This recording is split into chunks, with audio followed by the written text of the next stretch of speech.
Proyek yang paling tidak mungkin dikerjakan sampai akhir masa jabatan walaupun ditambah 1 kali lagi hingga 3 masa jabatan adalah tidak mungkin jadi atau tidak mungkin bisa membangun ibu kota baru di Penajam, Kalimantan Timur. Ada lagi yang sulit dilaksanakan, yaitu membangunnya mungkin bisa, namun ruhnya tidak akan dapat. Ruh atau semangat mengapa penduduk pindah ke Penajam Kaltim, ibu kota yang katanya kota baru tersebut. Pertanyaan sederhana, apa karena pekerjaan? Cukup memindahkan manusia ke tempat yang baru. Dalam catatan sejarah umat manusia, migrasi perpindahan tempat hidup adalah karena harapan hidup lebih baik dari tempat yang lama. Lebih baik, lebih mudah, lebih aman, lebih sehat, dan banyak lagi semangat hidup yang akan didapat karena harapan baru. Sekarang, harapan apa yang bisa didapat di sana? Seperti banyak yang komentar, kalau begini-begini aja cara kelolaan negaranya, gua pindah ke negara lain aja nih, gua tinggalin dulu nih Indonesia. Ada banyak kalimat itu terdengar oleh kita beberapa tahun ini karena sesaknya, sulitnya mencari kemakmuran di negara tetangga kita ini yang karena pejabat utamanya mengendalikan jalannya bernegara padahal dia tidak dipilih oleh rakyatnya. Karena hilangnya harapan di negara sendiri dan banyaknya peluang di negara lain,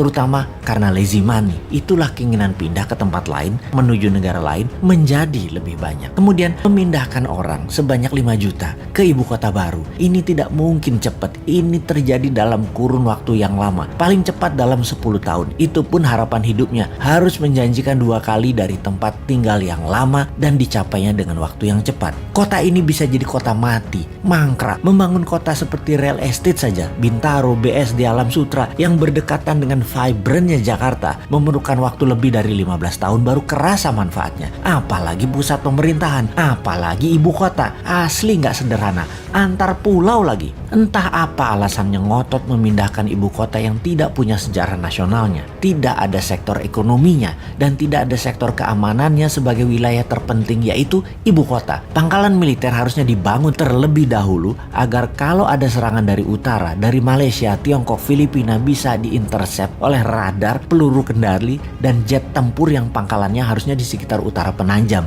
bisa di Balikpapan atau Samarinda. Kekuatan tempurnya harus naik 10 kali lipat dari kekuatan militer sekarang yang ada di Kalimantan Timur. Dan dari pemikiran calon presiden 2024 yang saat ini menjabat Menhan, kayaknya nggak ada agenda melindungi ibu kota baru Penajam dianggarkan dan direncanakan dalam buku putih Kemhan sampai tahun 2024. Banyak orang jadi meragukan kemampuannya mengelola negara secara utuh ke depannya. Yang paling berat adalah strategi keuangan pemerintah ala kelolaan sekarang yang selalu berhutang itu. Hutang kalau untuk hal yang produktif masih mending. Membangun ibu kota itu produktifnya di mana?